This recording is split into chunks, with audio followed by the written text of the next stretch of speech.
To obtain more notary knowledge, explore the full collection of books by Derek Spruill and find the perfect book for your notary business.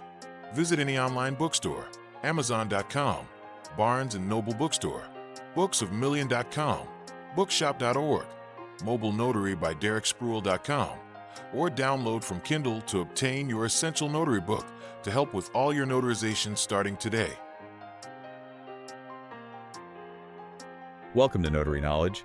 Eddie and Marylyn here, and welcome in everyone. It is great to be back with you. we've got a really fantastic topic today. We are focusing on what we like to call the midnight oil. So, balancing your life and a high-yield 24/7 niche in this industry. Right, because I think, when most people hear the word notary, they probably picture something incredibly mundane, like a quiet desk at a local bank branch. Exactly. Just, a little ink pad sitting next to a stapler.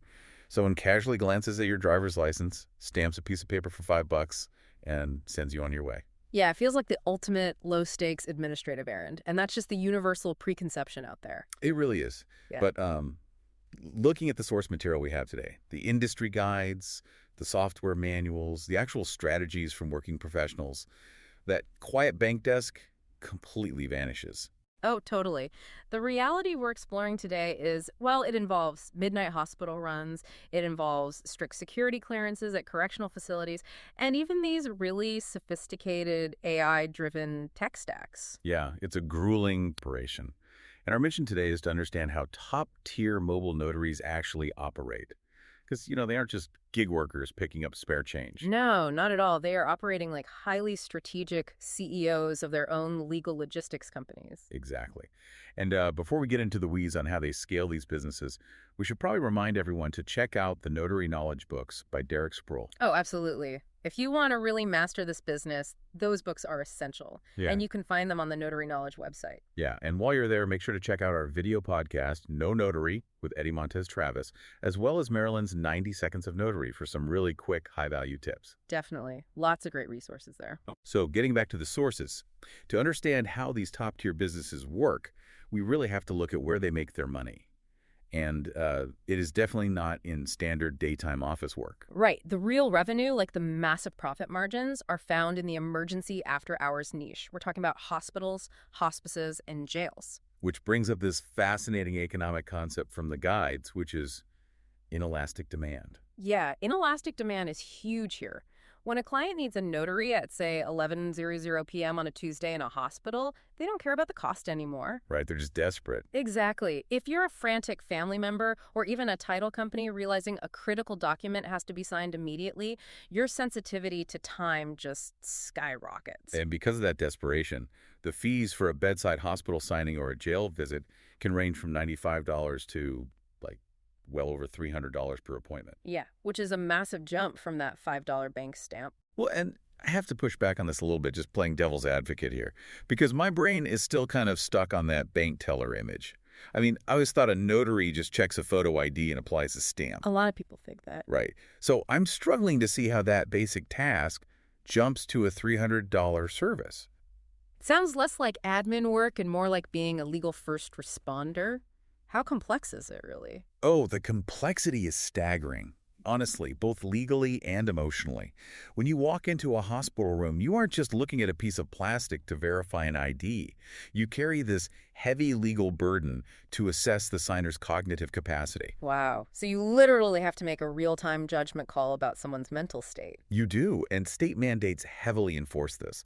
Like, the sources highlight Massachusetts Executive Order 455, which explicitly requires the notary to confirm cognitive awareness at the precise moment of execution. So as the pen is hitting the paper, you have to be certain they know what's happening. Exactly. Now, you aren't a medical clinician, obviously, but you have to engage the patient in a very specific conversation. Like, do you know where you are today? Do you understand what this specific document does to your estate? Which has to be an incredibly tense conversation to have. I mean, picture a cramped hospital room. Machines are beeping, the patient is exhausted. And you often have these highly stressed, sometimes aggressive family members hovering right over your shoulder. Yeah, practically trying to force the pen into the patient's hand. The psychological tension in those rooms is just palpable. But if the patient is confused or heavily sedated or intubated, the notary must step in and halt the entire process. You just have to look that desperate family in the eye and say, I cannot legally do this. That takes serious backbone. It really does. But if they cave to the pressure, a document notarized without established legal capacity can be voided in probate court years later. You are essentially the last line of defense against legal fraud or elder abuse. You're protecting the integrity of the legal system right there at the bedside. But what if the impairment is just physical? Like the patient is totally sharp, but they've had a stroke and literally cannot hold a pen. That's where you really need to know your state-specific workarounds. States like California and Virginia allow something called a signature by mark. Oh, like drawing an X. Exactly. The patient can draw an X on the signature line as long as there are two disinterested witnesses present to observe it. Some states even allow a proxy signature where the patient verbally directs someone else in the room to sign for them. That's fascinating. But the volatility of that environment is just wild to me. I mean, you could drive an hour to a hospital, pay $20 for parking, and find out the patient just got heavily medicated and can't sign. Yep, it happens all the time. So do you just eat that cost? Because losing $300 in 2 hours of your night sounds devastating. Well, this is exactly where that CEO mindset separates the pros from the amateurs. Smart mobile notaries use a dual fee billing model to mitigate that risk. Okay, how does that actually break down? They separate their invoices into two distinct charges. The travel and administrative fee is paid up front before they ever get in the car, and it's explicitly non-refundable. Oh, that's smart. Right. And then the actual stamp fee, which state law often caps at something low, like $10 or $15, is entirely contingent on the successful execution of the document. That is brilliant. They're completely protecting their downside. If a jail goes into lockdown or a hospice patient lacks capacity, your time and fuel are still compensated. Exactly. It creates a sustainable model in a totally unpredictable environment. And speaking of protecting yourself, the sources really emphasize avoiding these predatory low-fee jobs, specifically debt settlement signing. Yeah, I saw those warnings. They sound like an absolute trap. They really are. They're often farmed out by out-of-state companies offering a flat $30 or $40. But these appointments can easily take 40 minutes, and they involve highly distressed signers drowning in debt. And isn't the notary often pressured to read a script that makes it sound like they work directly for the attorney? Yeah, which completely blurs ethical lines. The consensus among the top operators is to hold a firm baseline fee of $60 to $80 minimum for those, or just decline them entirely. Makes total sense. Hey, we're going to take a really quick commercial break, but when we come back, we're going to get into the hidden technological arms race happening in this industry. Stick around. We'll be right back. All right, welcome back to Notary Knowledge. So before the break, we were talking about these intense bedside hospital signings. And it brings up this massive logistical contradiction, right? Oh, yeah, absolutely. Because if you're in a high-stakes signing, assessing someone's cognitive state with life support machines beeping, you absolutely cannot answer yourself up. You cannot. It's wildly unprofessional, it breaks your concentration, and it just exponentially increases the risk of making a severe legal error. But if you're in this emergency market where the client only cares about speed, missing a call means that panicked title agent just calls the next person on Google. Letting it go to voicemail costs you hundreds of dollars. Yes, it does. So how on earth do you solve this? You can't be in two places at once. Well, this is where the tech arms race comes in. Top-tier mobile notaries are deploying specialized AI voice receptionists to handle their front lines. And to be clear, we're not just talking about a generic press 1 for hours answering machine, right? Not at all. Platforms like Ciela AI or Skip Calls provide 24/7 conversational agents. They greet the caller naturally and then actively qualify the lead through conversation. They'll ask what specific type of document needs notarizing. Like differentiating between estate planning or an apostille, which, for anyone unfamiliar, an apostille is basically an international authentication certificate. You need it for adopting overseas or moving to another country, and you usually need it yesterday. Exactly. The urgency is huge.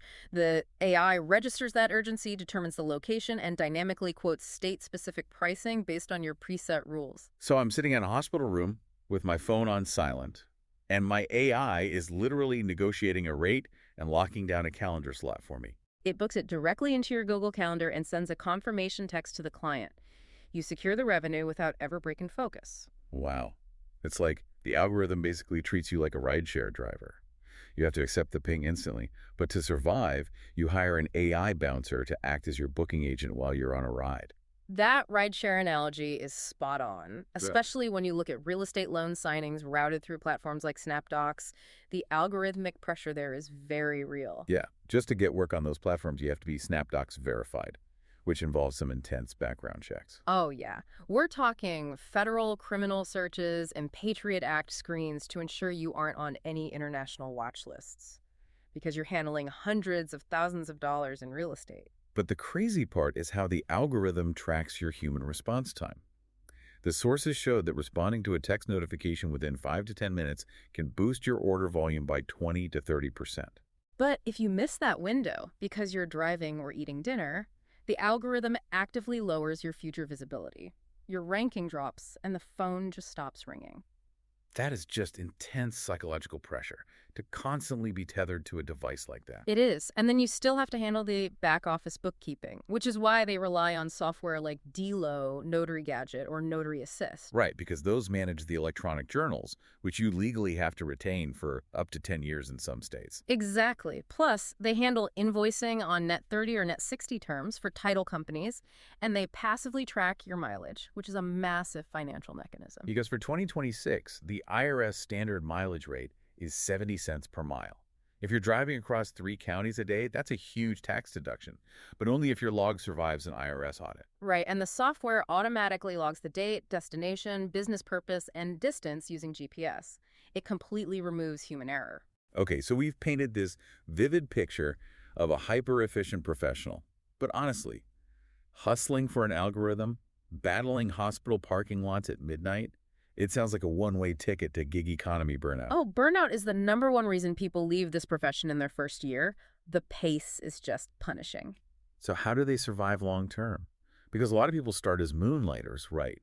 Like white-knuckling a W-2 day job while building this on the side. Yeah, and moonlighting requires extreme discipline. You have to strictly separate corporate resources. Like, you can never use your day job's printer for a 200-page loan package. Oh man, imagine the panic of trying to discreetly print 200 pages of legal-sized paper at your accounting job, terrified the IT guy's going to walk by. That's a massive compliance violation. It'll get you fired instantly. So smart moonlighters often negotiate compressed work weeks, like 4 10-hour days, to free up 1 weekday for high-volume closings. And what about the full-time operators? How do they avoid being chained to their phones 24/7? Rigid time blocking. A typical schedule reserves 9:000 a.m. to 11:000 strictly for administration printing documents, mapping routes. Then 11:00 to 3:00 is exclusively for geographically clustered signings. Getting the logistics locked in to minimize unpaid windshield time. And I love the detail about Content Fridays. Yes. Instead of disrupting their day to write social media posts, they batch create a month's worth of content using tools like ChatGPT and Loomly. It totally protects their high-value signing hours. And then they leave the evenings open for those premium after-hours dispatches. But they also use wellness frameworks, right? Like the Miracle Morning or the Pomodoro Technique. They have to, or the stress will crush them. And they schedule a dedicated monthly CEO day where absolutely no signings are allowed. It's just for big picture planning and letting their nervous system recover. I love the intentionality of that.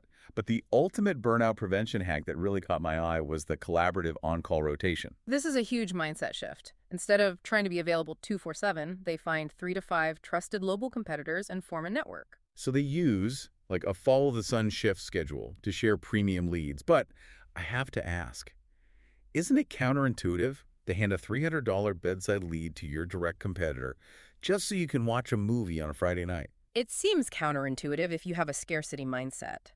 But corporate clients expect you to answer the phone at 8:00 p.m. If you say no because you're tired, they find someone else, and you might lose that account permanently. Oh, right. You're selling absolute reliability. Exactly.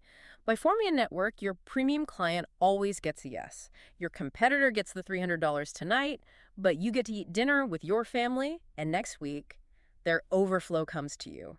It fiercely protects your corporate relationships. That is truly brilliant. You really have to step out of the technician role and fully embody the CEO role. Absolutely. Okay, we are going to pivot slightly because it's time for one of our favorite segments.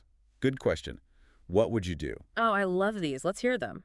All right, rapid fire scenarios. First up, Violet in Texas says a pet parrot kept screaming over her while she tried to explain loan documents to a signer. what would you do? You just have to ask them to put the bird in another room. I mean, you can't properly assess cognitive capacity over a screaming macaw. So true. Okay, Eli in Maine got completely snowed in at a signer's house after a closing. Well, always check the weather first. But honestly, keep an emergency kit in your car and call a tow truck. Do not sleep on their couch. You have to maintain professional boundaries. Good advice. Oh. Aurora in Washington accidentally spilled coffee on a deed of trust. Ooh, you have to reprint it. There's no saving that. Always keep a mobile printer in your trunk for exactly this reason. Yep, be prepared. Julian in Alabama had a signer answer the door completely naked. Turn around, walk away immediately, and keep the travel fee. That is a hard safety boundary. Don't even engage. Definitely. And finally, Sadie in Oklahoma had an aggressive bull blocking the driveway to a farm signing. Wow. Stay in your car, honk the horn, or call the signer to come secure their livestock. Do not mess with the bull. Your safety comes first. Some wild situations out there for sure. Well, bringing it all together for you guys today, a successful mobile notary business is so much more than owning a brass stamp. It really is a masterclass in logistical efficiency and emotional intelligence. Yeah, you're using AI to capture leads, you're making split-second legal judgments in intense medical environments, and you're building strict collaborative boundaries to prevent burnout. It's a profound shift from a gig worker mentality to becoming a true enterprise builder. Absolutely. But I do want to leave you with a final provocative thought to mull over. We spent a lot of time today talking about physical logistics and hospital parking lots. But our sources also highlight the rapid rise of RON, remote online notarization. Right. Platforms like Blue Notary and NotaryCam. Yeah, where you can legally notarize over a secure webcam. As AI gets exponentially better at admin work and broadband reaches rural hospitals, will the need for an in-person emergency notary eventually fade away? It's a great question. Or will that deeply human requirement of looking someone in the eye, holding their hand in a cold hospice room, and assessing their true cognitive awareness keep this profession grounded in the physical world? Because no AI can look into a heavily medicated patient's eyes and truly know if they understand what they are signing. The human element might just be more vital than ever. Definitely something to think about. Remember, you can email your questions to Derek at dereksproul.com. We will try to answer as soon as possible at the end of our shows. Yes, keep those questions coming. We want to thank our executive producer, Derek Spruill, our lead writer, Marylyn Lee Trotter, graphics by Eddie Montes Travis, music by Thomas Bynum, and produced by Magnificent Works Business Solutions. Thanks for joining us, everyone. Don't just be listeners of the knowledge, be doers of the knowledge. This is Notary Knowledge. Until next time.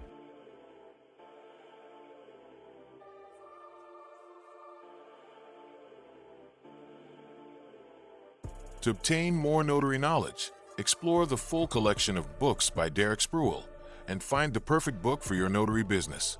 Visit any online bookstore, Amazon.com, Barnes & Noble Bookstore, booksofmillion.com, bookshop.org, Mobile Notary by DerekSpruill.com, or download from Kindle to obtain your essential notary book to help with all your notarization starting today.